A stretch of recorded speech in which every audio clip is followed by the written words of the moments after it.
As you no doubt already heard, bullying is not only happening in the US, it's happening all around the world in different countries. In Singapore, there's been a number of reported online bullying cases expected to rise as awareness grows. As we continue National Bullying Prevention Month, we're still looking into bullying. One of my main goals ever is to help stop bullying, is to stop bullying, speak up. That's been the whole goal throughout this show. Ever since that incident happened with my former boss. Now, the Stratus Times reported, according to Stratus Times, the number of reported instances of online bullying is expected to progressively rise. According to Minister Chan Chun Sing, has children have wider exposure to influences, especially on the internet. More people become aware of what cyberbullying looks like. There are fewer reported cases of online bullying than offline cases. This could be because people are less sensitive to what constitutes online bullying. From what you saw October 14th. For every 1,000 students, there are average of 2 incidents of bullying in primary schools and 6 incidences in secondary schools. These instances cover all forms of bullying, both in and outside of school. Of these, use technologies involving fewer than 1 incident per 1,000 secondary students, and even fewer than that in primary schools. 8 MPs, including Mr. Harry So, asked about the recent spate of bullying videos circulated online. However, the Ministry of Education is tackling both of these incidents. There was now a video which was posted about it. So this was actually on the Strike's YouTube channel. So let's take a look at this. In the last 5 years, the average number of bullying incidents has remained steady. For every 1,000 students, there were an average of 2 incidents in primary schools and 6 incidents in secondary schools annually for any form of bullying, both within and outside of school. Of these, incidents involving the use of technology average less than 1 incident per 1,000 secondary school students and even fewer in primary schools each year. We are similarly concerned about the reporting, not just of underreporting, there can also be over-reporting of a different kind. Because as mentioned, this issue is a complex one. What people constitute as bullying also varies in interpretation across different people. So we should be careful. There will be instances whereby some people may have encountered some bullying or unfortunate instances, and where they think that they are able to manage it and they did not escalate the issue to the adults or the teachers. There will also be cases where people have experienced uncomfortable situations which may not exactly constitute as bullying, but they will also raise this to their adults or parents and will take actions as necessary. The number of reported online is generally much lower than the offline, but as members noted, this could also be because people are less sensitized to what constitute online bullying. So for example, if a child feels that he or she has been excluded from a group repeatedly, persistently, does that constitute a form of psychological bullying? Then it has to be taken in context, and then we have to look at the case carefully. So my own belief is that the online numbers will progressively rise because of the circumstances that our children are exposed to, but also because as people become more aware of what is happening, there will be more such reported instances. On the second point about neurodiversity, that's why we handle all cases sensitively. It's not a one-size-fits-all method to handle things. Some children with special needs may have inadvertently or inadvertently cause harm to others, and they may not know. And when we counsel them, we have to handle them with care because of their different needs. On the other hand, when students with special needs are bullied or made to feel uncomfortable, we will also have to make special efforts to counsel the perpetrators. The guidelines as to what constitutes bullying is the same, but the remediation measures will have to be taken in context, taking into account the conditions and circumstances of both the victims and the perpetrators. We want to give people and students the confidence that if you are in doubt, where you feel troubled, you should be able to use the existing channels to report it to the adults, and then have the adults work with the students to see how they can mend the relationships and move the relationship forward. And I think he's exactly right.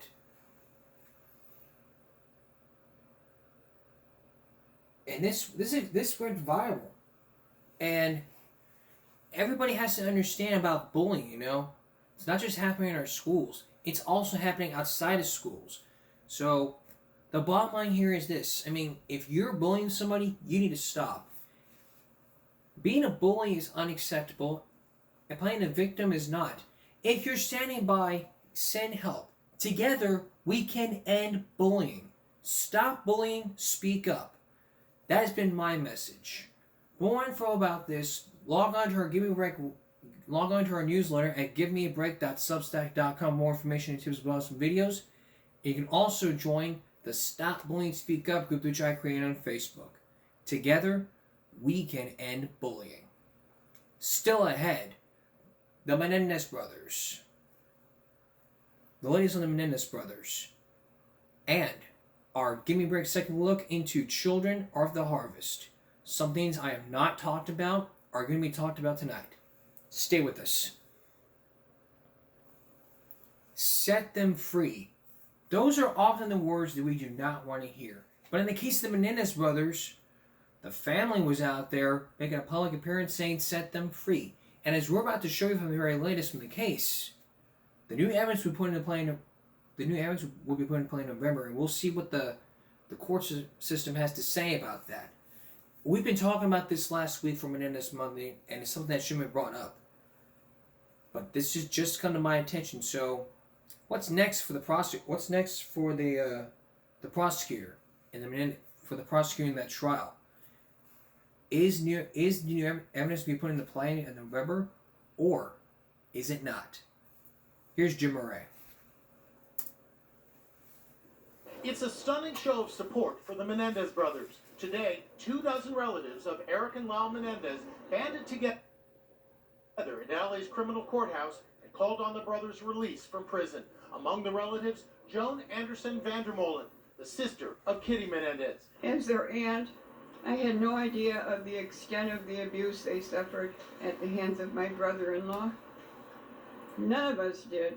The truth is, Lyle and Eric were failed by the very people who should have protected them, by their parents, by the system, by society at large. She wants them home by Thanksgiving so they can celebrate her 93rd birthday. They have changed, and they have become better men, despite everything that they've been through.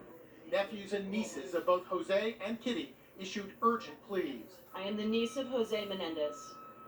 I stand before you today not just as a member of the Menendez family, but as someone who believes in truth, justice, and healing. Lyle and Eric deserve a chance to heal, and our family deserves a chance to heal with them. The highly anticipated press conference had media outlets from as far away as Australia packed in front of the courthouse to hear the relatives plead their case. LA's district attorney announced he's reviewing new evidence in the case. But the prosecutor in the Menendez murder trial is blasting calls for the brothers' freedom. Your beliefs are not facts. They're just beliefs. I'm telling you now, that whole defense was fabricated. Pamela Bozonic says the brothers brutally gunned down their parents in 1989 to inherit their $14 million family fortune. Eric and Lyle claim they committed the slayings to stop their father's relentless sexual abuse. ABC's Juju Chang spoke with talk show host Rosie O'Donnell, who's been fighting for the brothers' release. What is Rosie's relationship like with the brothers? She felt as a victim of sexual abuse, which is what she told me, she felt she believed them. She's visited them multiple times in prison. She's seen their life behind bars, and she refers to herself as their big sister. The full Nightline segment airs tomorrow on Hulu. Now the family hopes the public will join their fight to release the brothers. From the beginning, I believed Lyle and Eric were victims of their father's abuse. A hearing on that new evidence is set for November 29th.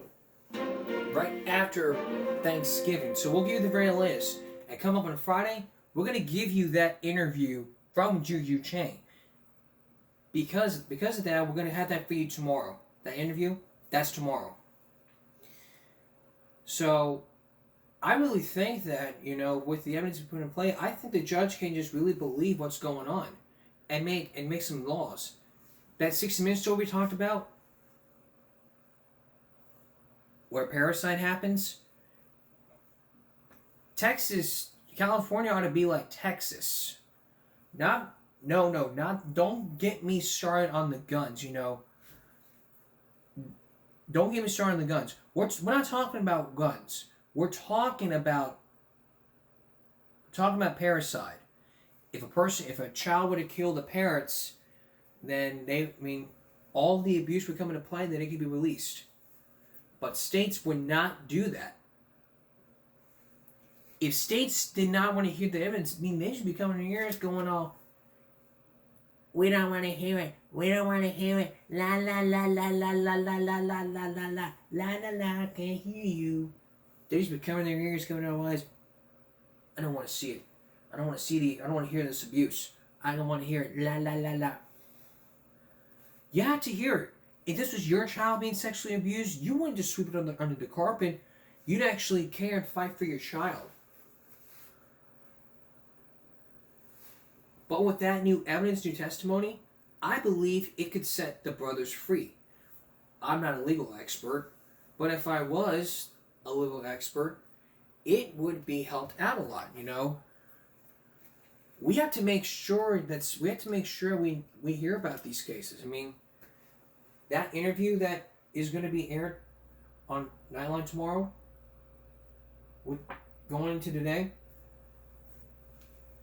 I believe that Rosie O'Donnell can testify at that trial because she visited the brothers in jail, and Dr. Phil will have some great opinions about it. Believe me, Dr. Phil would have a sense of abuse. Well, I don't want to go into much details, but we'll let you know what happens November 29th. And if they go free, we'll let you know. They don't let you go. If they don't go free, we'll let you know. We'll let you know as well. So keep an eye on for Minute next Monday. Keep an eye out for the latest updates as we go along here. All right. If you watch this broadcast, we showed you a story about children under the age of 12 working adult hours in farms. That's where we met James Flores, the little kid which you're about to meet. He was working under 12 at 11 in Ohio, picking cucumbers. We're going to have a second look when we come back, and we're going to also hear from one of the family members who commented on the video. And then during that second look, we'll also look into those states to where a child can work on a farm at 12 years old. So we'll play the story, and then we'll take a second. So we're gonna have a second look for you when we come back. Stay with us. These are the young hands of a child harvesting the fruit of the land with no success, just at the eyes of a child. If you're it can often happen. You probably don't think much about what the food ends up at your dinner table or on the supermarket shelves. But can you ever imagine your child going through great lengths to help you out with the harvest? As we first showed you back in January 2023, we showed you a State Line story all about children working adult hours in farms. That's where we met this man. His name is James Flores. You're going to meet him, and you're also going to meet another family member from a different state picking blueberries. We're also going to take you on a wild van ride through every state It may make you angry, but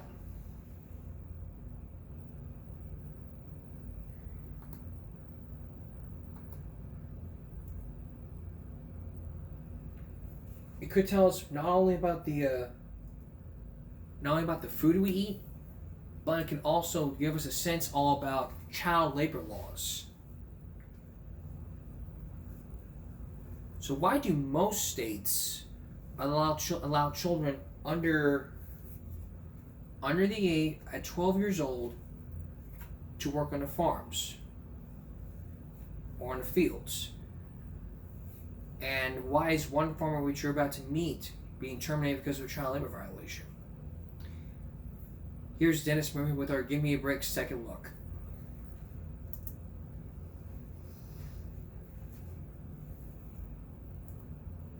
Nation.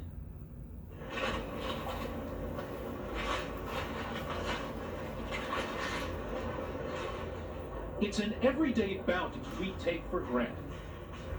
Plump tomatoes in December, citrus all the year round. Supermarket fruit and produce so appealing and shiny, you can't see the shadows of the tiny hands that may have picked them. Can't see the 11-year-old who gathered those blueberries that'll taste great on your cornflakes. Does it make your pickle more sour to know that it may have been picked by 5th grader James Flores, a little guy? You're not 5 feet, are you? No, I'm 4 feet and 8 inches, I think. 4 feet 8 inches. And how much do you weigh? 71. 71 pounds.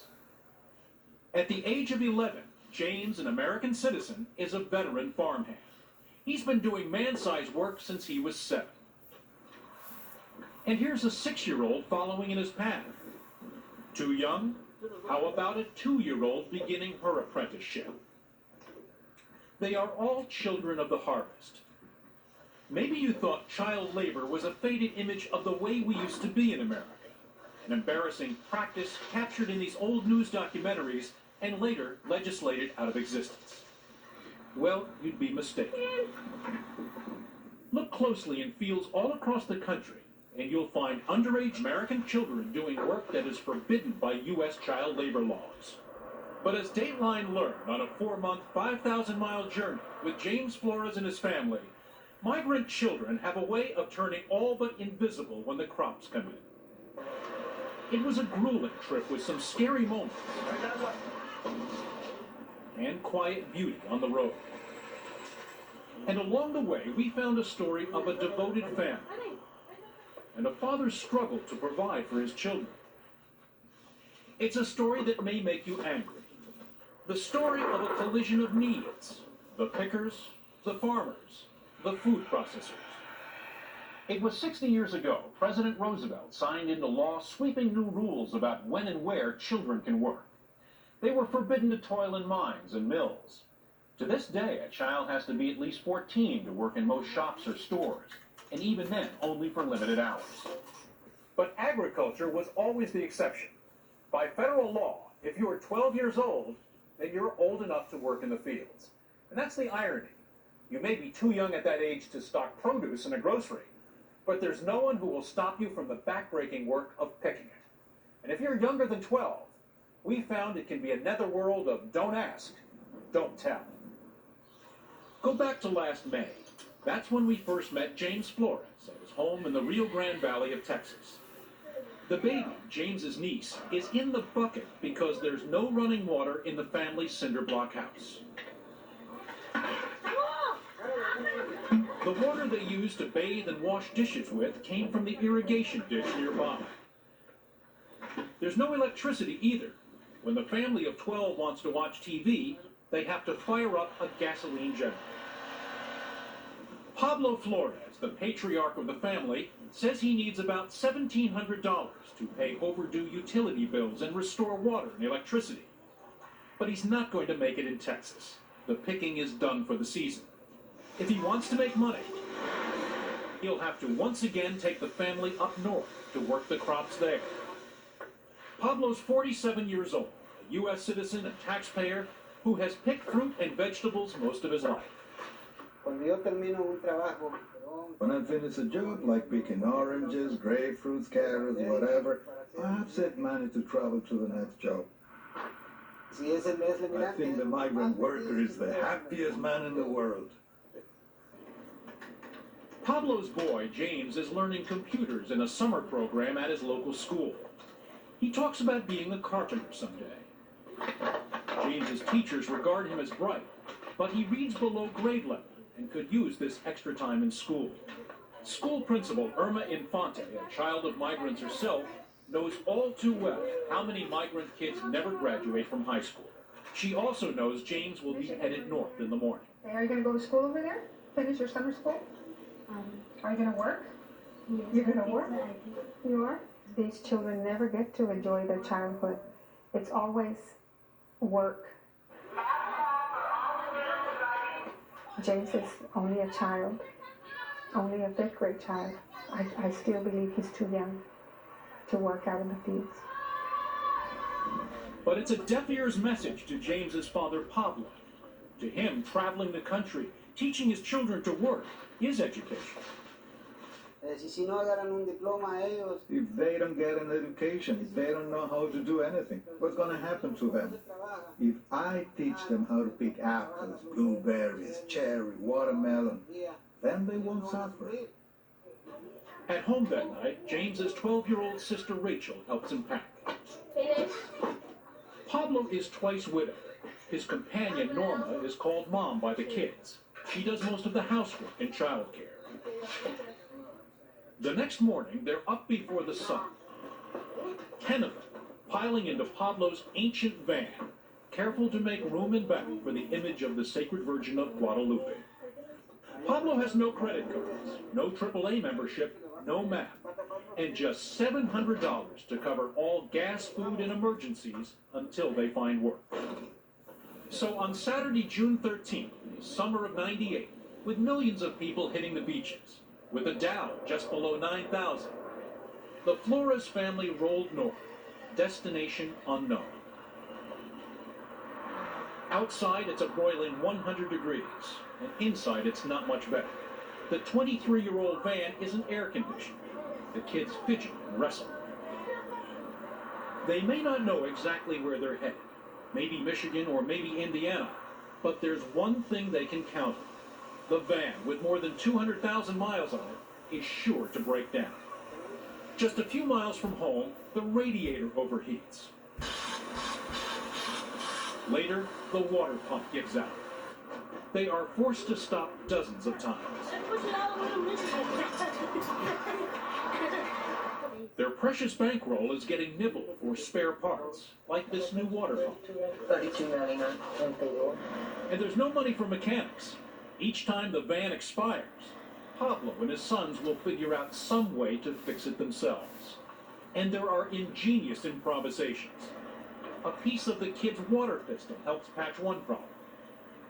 And every mile they travel burns up a little more of the money that Pablo has scraped together. Even fast food restaurants are too expensive. At rest stops, James washes fruit for the family. As Pablo tries to reach old contacts up north to find out who's got work and housing. Time is money, and road food eats it up. Bread, juice, and hot dogs, which they'll eat uncooked.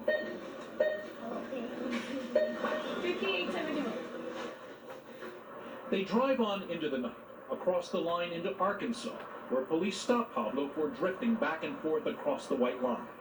It just appears to me that he's tired, that he's been traveling a long ways, and maybe he's just kind of unfamiliar with this area. Right on all counts. At midnight the first day, they stop in exhaustion at a government-subsidized rest stop for migrants in Hope, Arkansas. James and the kids have been sleeping on top of one another. Pablo, after nearly 20 hours straight at the wheel, carries the children to the only bed they'll see in the entire trip north. The next day, torrential rain slowed them down. They'll sleep in the van, parked outside this $35 a night motel. It takes them 2.5 days to travel 1,600 miles to this farm workers camp in Bangor, Michigan. But a bruising disappointment. Now, the crew leader who encouraged Pablo to come here tells him that he's 2 weeks early for the blueberry pick. Very bad news for Pablo. His $700 bankroll, chipped away for gas and food and spare parts, is now down to about $400. $839. And it will melt down even more over the next 9 days. A proud man turns to charities for help.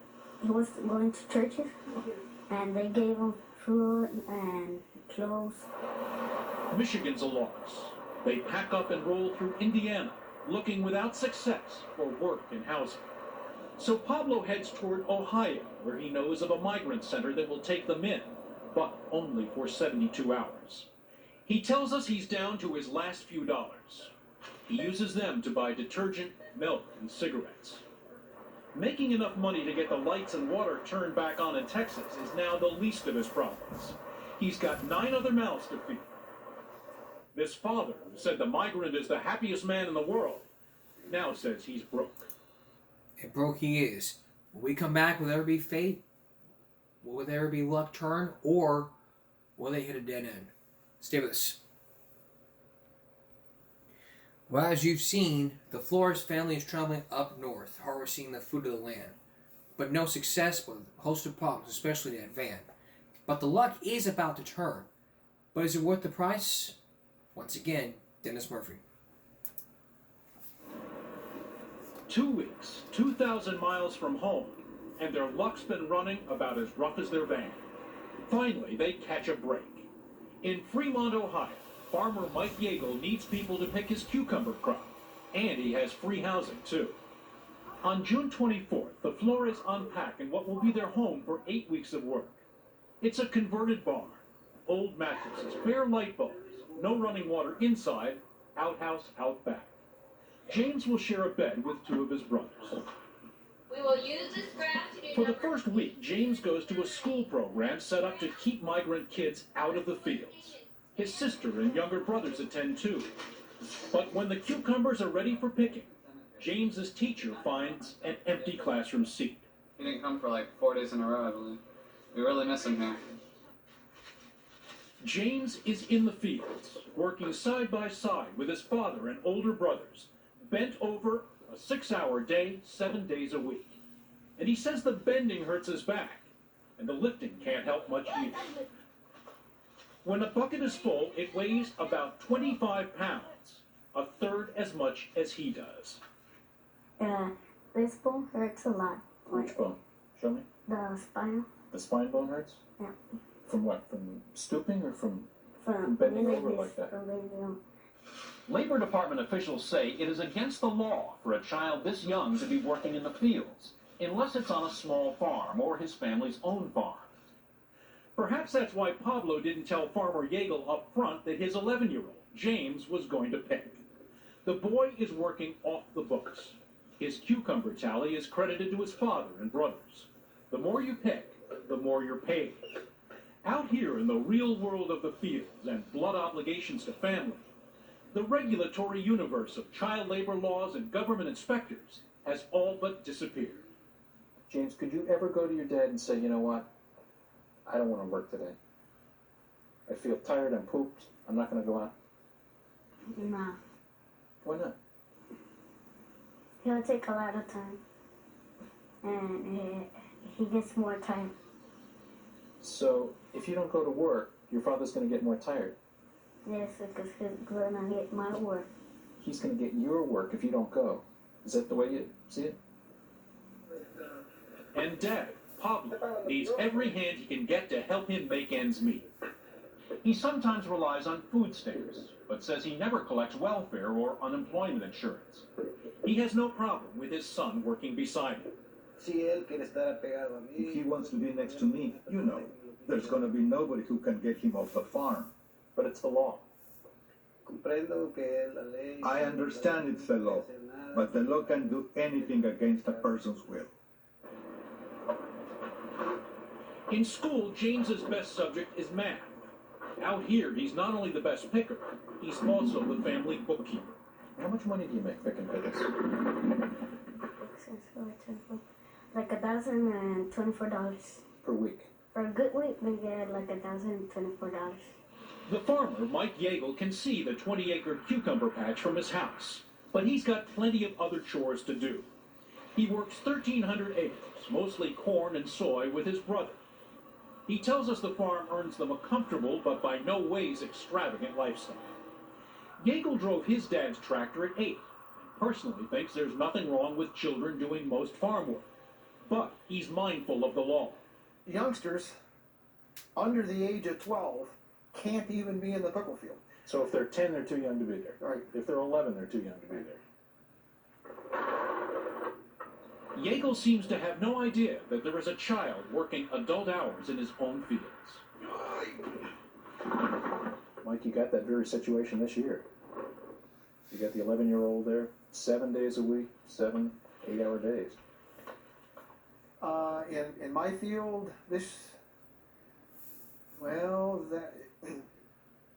it shouldn't be happening if it is. And despite what maybe Dad wants, I'll have to put a stop to it. But the next morning, when Yeagle's brother hands out paychecks in the field, Here's your check for last week's pickles. James is picking right there in full view, but no one stops him. He'll continue picking for the remaining weeks of the season. And the cucumbers he picks roll down a country road, not to a farm stand, but to the plant of a food processing giant, the Heinz Company. From James's hand to our supermarket shelves. How many other children are out there picking illegally? No one knows for sure. But when the Associated Press took these photos in 1997, it reported finding 104 children working illegally in agriculture in a 5-month period, including this 4-year-old in the chili fields of New Mexico. Go! In South Haven, Michigan, kids are diving headfirst into the annual Blueberry Festival. But 11-year-old Yvette Villanueva doesn't have time for kid stuff. She's busy working against the seasonal clock. We followed Yvette and her family up from South Texas. Like James Flores, Yvette is an American citizen. She and her family are picking a blueberry crop in western Michigan, 200 miles from where James and his family are picking cucumbers. Yvette, who dreams of someday becoming a doctor, doesn't want to be here in the fields getting eaten alive by mosquitoes. But she and her 9-year-old brother Javier feel they owe their parents. I feel like proud of myself because I'm helping my parents and everything. And I feel like if I'm responsible to pay them back for everything they have done for us. A late spring freeze followed by a summer drought has conspired to make for a bad berry year. Yvette, Javier, and the rest of the family picked from 7 a.m. to 3 p.m. with a lunch break. But because the crop is bad, it takes a long time to fill the buckets. Their price per bucket on this day translates to about $2.30 an hour, way below minimum wage, $5.15 an hour. The farmer they're picking for, Richard Dukowski, knows that this season is a mutt. And he knows that some people will blame the growers for the plight of migrant workers. Very easy to say, well, these farmers, they're villains, they're terrible. Man, what a cop-out. Dukowski's berry farm was planted by his father in the 40s. Migrant families like the Villanuevas provide the labor to keep his small acreage afloat. But he doesn't see any way they'll make a living wage this season, and it saddens him. God, they're so grossly underpaid, I'll tell you something. It's sickening. So you pay more money than they get now. Problem solved. I pay them. First I gotta get it before I can give it to them. When the picking runs out, Yvette works in the shed packing blueberries. It has been a long day, and she seems to be nodding off. This girl's 11 years old, Rich. Let me ask you something. Did you see her crying? Are there any bruises on her body? I was 11 years old harvesting onions on a South Holland farm in Illinois. How do I look to you today? Hard work and clean air may build body and character, but farm work is also one of the most dangerous occupations there is. Just this year, an hour's drive from Rich Dukowski's farm, a 9-year-old died in the fields after his father accidentally ran over him with a truck. According to this General Accounting Office report, 59 child workers died on farms between 1992 and 1996, and 400 to 600 are injured each year. And then there's the controversial matter of pesticides. is a safe level for a farm worker weighing 150 pounds still safe for a child who weighs half that, or for a 25-pound 2-year-old? Some researchers believe that children in the fields are more vulnerable to pesticides than adults. Yet pesticide safety standards set by the Environmental Protection Agency don't take that into account. Ice cream, you scream, we all scream for ice cream. Of course, migrant children aren't working drudges all the time. They do find time to play and to dream bigger dreams. But a visitor to their world apart of fields and shabby trailer homes has to wonder if the eye blink of childhood isn't being taken from them. Guys, if we could have a genie come out of a bottle, right, and give you a wish, would let you do anything you wanted this summer, what would you ask the genie to give you? I would tell him to let me rest for a while and stop baking for the summer. Let you have a little rest. How about you, Javier? Be rich, so we don't have to go peeking. Oh my God. September 13th, Yvette and her brother make their first communion in Michigan. And then their migrant summer, a disappointing one, is finished. The family had hoped to bring at least $8,000 back to Texas with them, but after expenses, they've saved only about $3,500. They could try to recoup by staying north to pick apples, but Yvette's parents have decided to head home so the kids can get back in school in Texas. A little late, but still in time to make up their work. James isn't that lucky. By the time school starts in Texas, he's still in Ohio, helping his father and older brothers drop a new transmission into the heat. Once the work on the van is done, the Flores are all heading south to Florida to see what they can find there. Final check. They're leaving behind Farmer Yeagle, who's thinking ahead to his corn and soy harvest, unaware that the Flores family's bad luck has already rubbed off on him.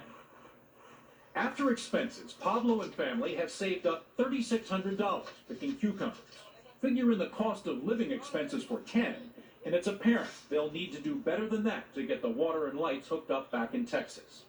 Back in their cinder block house, where unbeknownst to them, something has been going on. The family leaves the Yeagle place on a gray day. It looks like rain, but the van's wipers have stopped working. So they detour to a junkyard and buy a used windshield wiper motor. As they're installing it, the side door falls off. Pablo Flores, the Job of the migrant trail, lashes down the door with a wire hanger he keeps for emergencies. It's August 24th. James and his family are looking for the freeways to the Sunshine State. Maybe early citrus is in. Maybe their luck will improve. Just maybe. Maybe then, luck will improve in Florida. But whatever happened, when we return, more of the Flores family and a father who defends the choice. Stay with us. Returning to our second look into children working illegal hours under the age of 12. With James Flores and his family going to Florida to pick oranges, the luck is about to turn. But what about the family? Are they struggling to make ends meet, or have they reached a dead end? Once again, here's Dennis Murphy. There are oranges to be picked in Florida, they hope, if only the Flores' decrepit vehicle can get them there. In Ohio, it's the oil pump. Later, the engine overheats. While some of the children play or nap in the stifling heat, James, as always, finds ways to help his dad. In Tennessee, they're stopped by a state officer. He says he pulled them over because he saw something flapping out of the rear door of the van. But he seems as interested in the family's legal status. Of course, Pablo doesn't need a green card because he's a U.S. citizen, has been his whole life. Eventually, the officer is satisfied. They continue on their way. Pablo stops to sleep just a few hours at a time. It will take them 2.5 days to reach Florida. They have been gone from their home in Texas for 2.5 months. On August 26th at 1:30 in the morning, the road-weary Flores family of 10 descends on a 3-bedroom house in Orlando, Florida. It's the home of one of Pablo's older sons who works construction. While Pablo figures out what to do next, he enrolls James in the local 6th grade. School has been underway for 2.5 weeks. But actually, I went over that. People might look at you, Mr. Flores, and say that you are an obstacle to James's growth because you're always moving him about, keeping him in the fields when he might be in school. No, I'm just trying to make him see what life is really about so he can understand what the value of an education is. Within weeks, the Flores kids have problems at their new school. James's 2 older brothers are suspended for threatening a teacher. They find construction work and consider dropping out of school altogether. Pablo, meanwhile, waits for work picking oranges. But the crop is late this year. He'll be unemployed for the next 6 weeks. He's run through about $1,000 of the $3,600 that he and the kids have saved from the last job. As Pablo sat waiting as summer became fall, we wondered if the Heinz Company back in Ohio was aware that it had bought cucumbers picked by an 11-year-old. It turned out they had learned that Dateline had recorded James working in the field of one of its contract growers. Ron Brooks is Vice President of Agriculture for Heinz North America. When people see 11-year-old James Flores from Texas picking cucumbers that are on their way to a Heinz facility in Ohio, Heinz' reaction to that is what? Well, that's wrong, and we just won't tolerate it. And we have taken corrective action with that grower. We won't be doing business with him. Him, of course, was Mike Yeagle, the farmer who said he didn't know he had a kid working for him until we told him. 20 years of pickles with Heinz. Yeah. And they told you don't bring him anymore. Yeah. Are you the poster boy now? I'm the poster boy. Even though I didn't know it, I'm still responsible for it. And I can't completely disagree with it. Yeagle says he told Heinz what had happened. And he says he also talked to Pablo and told him James could not work the fields. Did he say the boy wouldn't pick anymore? Well, at the time, here again, I didn't police the field every day. In fact, he did pick for the rest of that season. I guess he was out there not all of the time, but off and on. More on than off, according to what James and his father told us. But Yeagle feels he's been put in a difficult position. And the processor is saying, we don't want these kids working. The family head doesn't see any reason why they can't work. And you're caught in the middle. I'm caught in the middle. I'm a farmer, not a psychologist, and I'm not a police officer.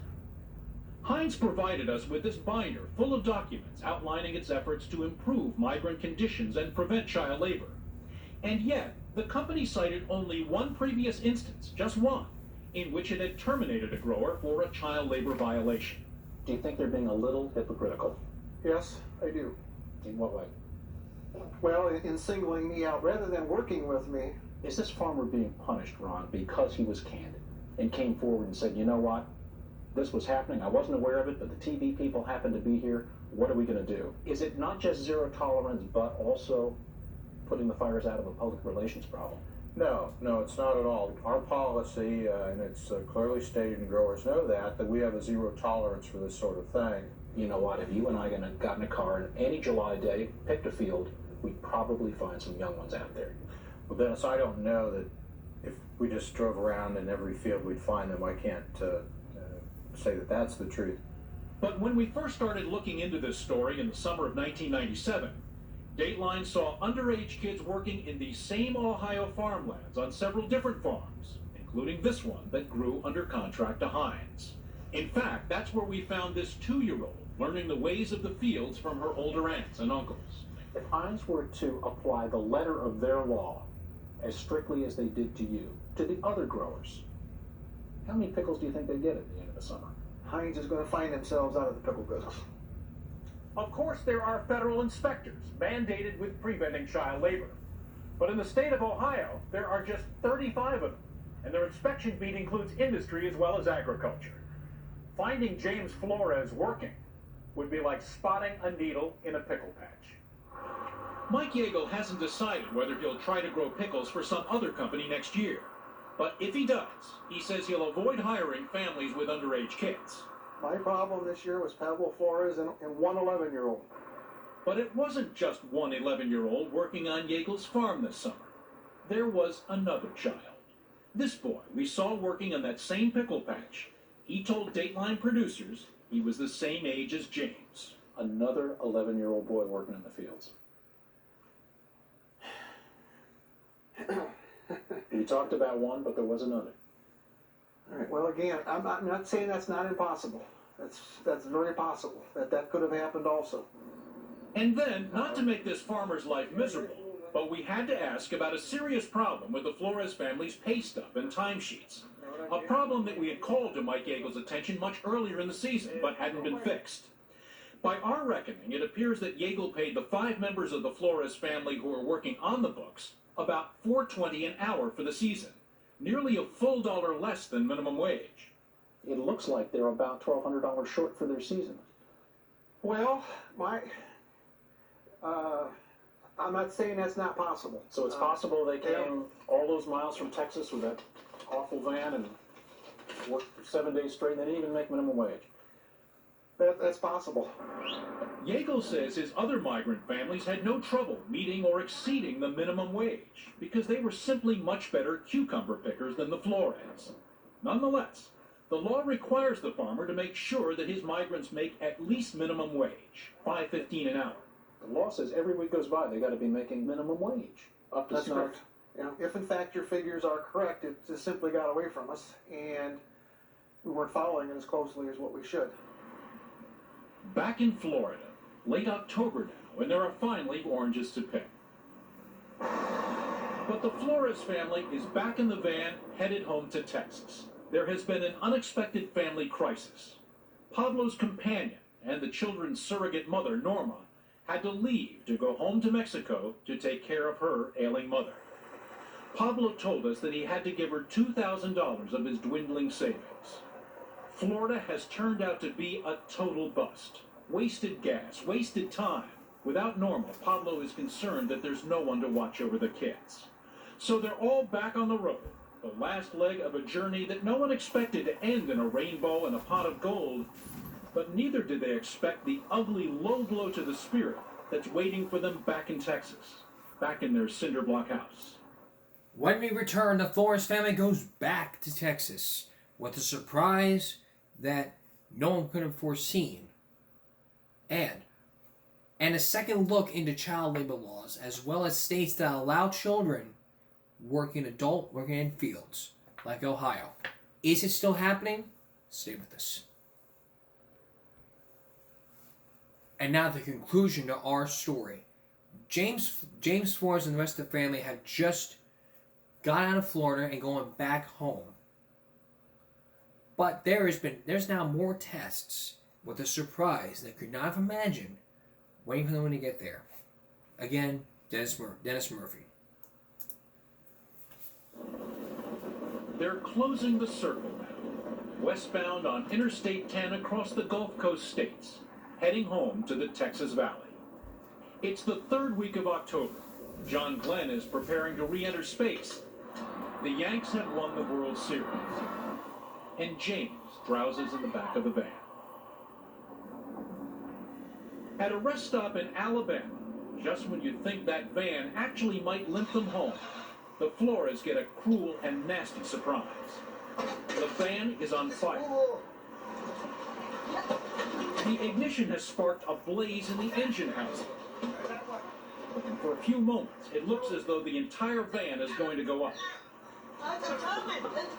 The boys frantically bat at the flames.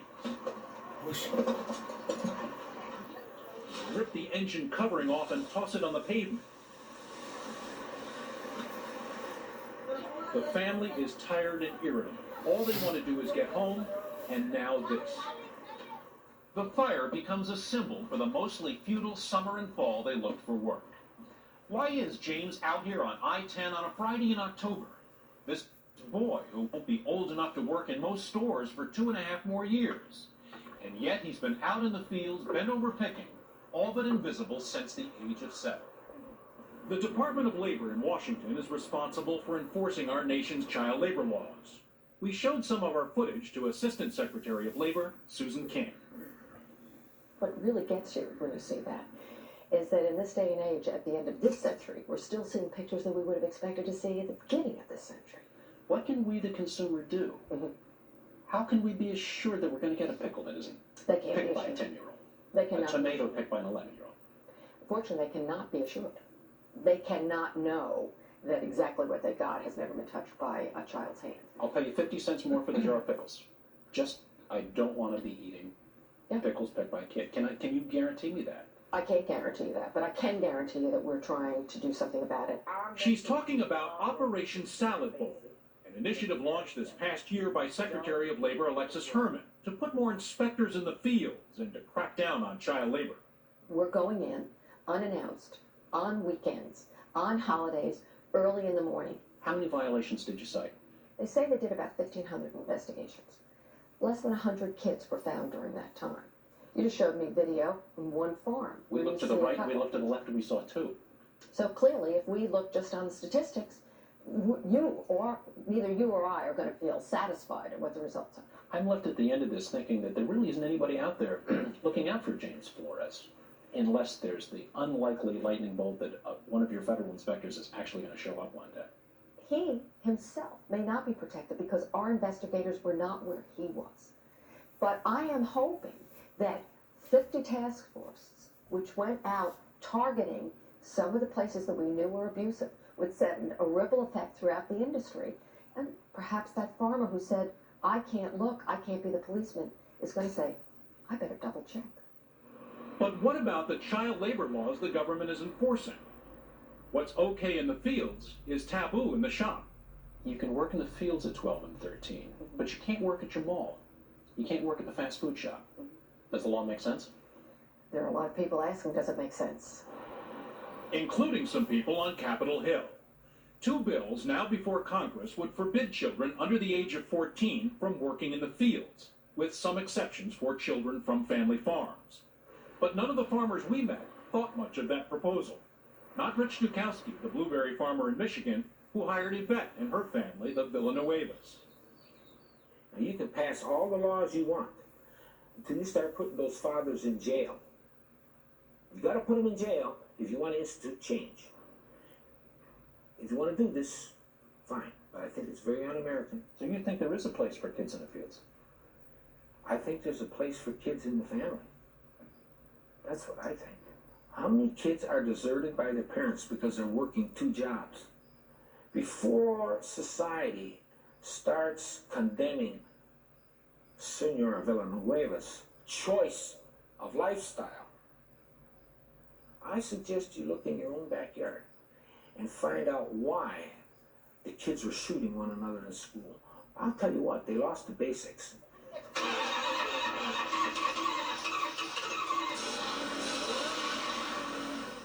Remarkably, after a couple of hours of tinkering, they get the van running again. The Flores ordeal is almost over, or so they think. They're off the freeway on familiar local roads near Edinburgh, Texas. It's dusk by the time they pull up to their house. They have been gone for 4 months. They don't have the key to the locked gate. Pablo is forced to break into his own house.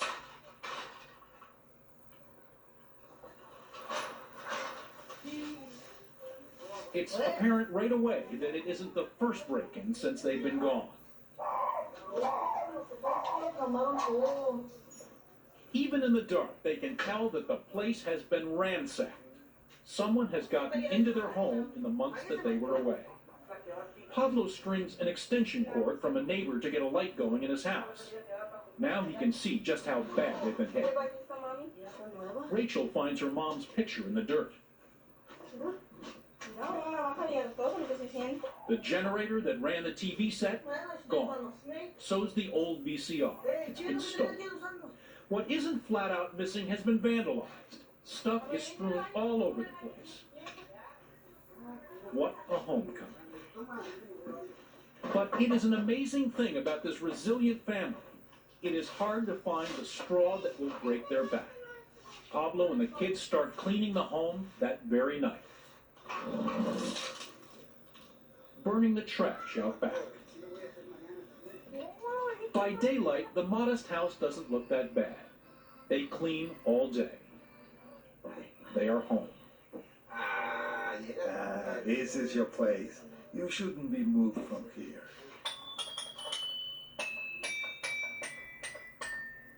After a journey of more than 5,000 miles, 4 months of that van, and living in a trailer in a shabby barn, Pablo has almost nothing to show for his effort. A measly 8 weeks of work is all they found. He has finished his odyssey with a heartbreaking $400 in his pocket, $300 less than when he started. He's thinking about getting a loan from a friend to pay off the outstanding $1,200 utility bills. He's borrowing electricity from a neighbor, and they still have no running water. James is back in school, late. This bright, engaging, hard-working boy will have to catch up on what he's missed. In another 6 months or so, he and the family will be piling back into the van for the trip north. But with a big difference this time. James will be 12, old enough in most states to enter the farm workforce. This time, he'll be legal. James will, however, still be required to go to school. He spends his weekdays there now and his weekends helping his father pick oranges. Another note, farmer Mike Yeagle says he checked his records and sent the Flores family a check for more than $1,000 to cover the difference between the minimum wage and what they were actually paid. Pablo Flores says he is using the money to buy clothing and things for the house and hopes to soon get his water and electricity turned back on. So now you look at it from different perspectives here, but the question remains, what other states besides Ohio allow children at 12 years old to work in the fields? I'll the answer when we return. And before we go on break, during this video, one of the people that saw the story commented saying that this is Yvette from the story, and this is what she had to say. We are here, we are thankfully well, my brothers, sisters, and parents now live in a very different life more than before. Thanks to this experience, we're going to survive, be strong, to work hard for what we want. And thanks to that, we were able to create a better life for us and our parents. And so, I'm glad to hear from Yvette. When we return, the look into states that allow children at 12 years old, besides Ohio, to work in the farms. Stay with us. Welcome back. Tonight we're taking a second look into the Dateline story we told you back in January, talking about children under 12 years old working adult hours in farms. Now the question is, in most states, what other states besides Ohio can children work at 12 years old? If you're under the age of 12, you may work outside school hours and in any non-hazardous job on small farms that are exempt from the minimum wage. Some states have additional restrictions, such as Texas, prohibited from operating a tractor more than 20 horsepower, working in a yard, fueling, bucking. Child labor laws for working on farms vary by state, but generally, children 12 years old can work on farms with parental consent as long as they don't miss school. 12 to 13 years old can work in non-hazardous jobs. 14 to 50-year-olds can work in non-hazardous jobs outside school hours.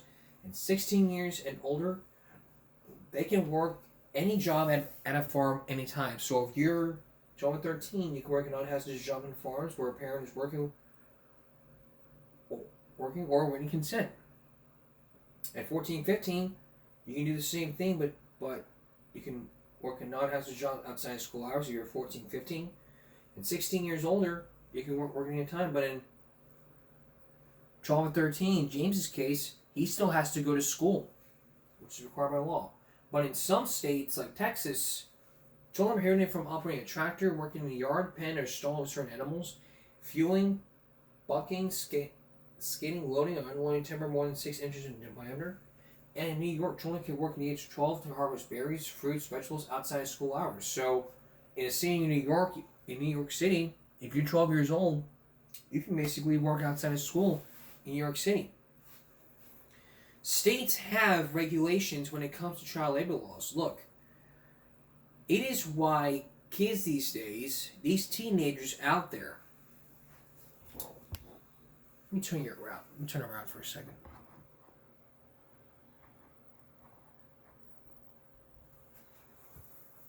Reach up just a little bit higher. There we go. A little bit lower there. There we go. Let me explain to this in ways that people can understand this. There is teenagers out there working at Whataburger, working at Burger King, working at McDonald's, Pizza Hut, Little Caesars, Long John Silver's, Domino's. All these kids are working because they're trying to help mom or dad pay the bills. And, you know, these are cases of evictions and debt claims. And all of it's getting bad. The parents on each side, they're struggling a lot. This is back when the pandemic hit. When the pandemic hit, that's what happened, you know. Mom and dad are struggling, and every day, you know, kids are struggling with the bill. The parents are struggling with the bills, and so they have, I mean, mom and dad hire a child to go work with them to help out with the bills. Look.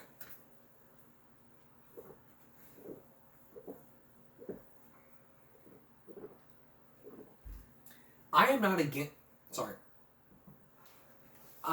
against, you know, children helping out their families, unless it's for chores and stuff. But what I am against is parents letting their child work for outside of school. The state of New York City needs to change its laws to where they have to be in school. You want to drop out of school? You have to be 16. You're 16, mom and dad can't legally stop you. I mean, think about this. We refer to this example. Georgie dropped out of school because he wanted to work more hours. In his case, it backfired because his parents didn't want him dropping out of school. And so what that tells you is that he should have done two things: either work more hours, drop out of school, work more hours, or gotten his GED, so he can get more hours. I am all for that, but you have to make a decision for your child. I mean, you can't just send them out on their own. I mean, Chris's case, if he doesn't go to school, he goes to work.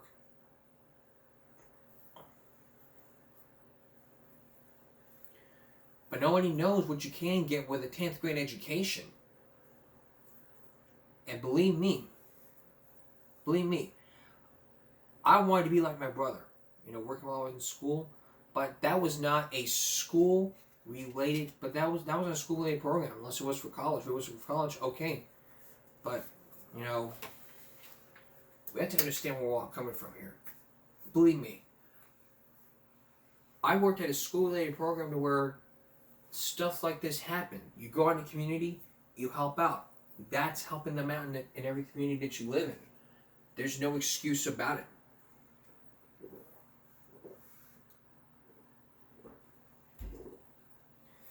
And I would tell you from a common sense perspective that, you know, if we live in today's society, it would be to where we can help, parents can help out the children, help out the parents, but with restrictions and exceptions, you know. But we ought to start having, I mean, here's the bottom line here. Try to make some extra money. I mean, you know, that's why children are raising children. You know, the parents are out of town working more hours, and so these kids are working out of town, and the kids look to defend themselves. You know, children being late for school, parents are not there, and mom and dad cannot show up because, you know, they're working outside of state, and the children want to raise themselves. Meaning the older kids are allowed to look out for the younger kids. The older brother's looking out for the younger sister. The older brother's looking out for the older sister's looking out for the younger brother. You know, I mean, you get the picture here. Parents, if you're struggling, it's all right to find some help. Like if you're struggling with your first job, they get a second job. Don't look for a third job and then expect that. And if you want your child to help you out at your other job, then okay, knock your lights out. But school must come first. Education comes first. And believe me, I believe we put education first. That is what this show's been about since the day I first started doing this show back in 2017. And during that time, my number one goal is to get kids back in school, raise some common sense, and deal with issues that affect us in every neighborhood. That's what I truly believe in. And whether you like it or not, it's what I stand for. And definitely what I stand for till the ends of the earth. That's all for this edition of Give Me a Break Wednesday. We'll see you again for Give Me a Break Friday. For all of us here at YouTube, and Give Me a Break. Stop bullying. Speak up. Concentration, not strength. No jaywalking. Have a good night.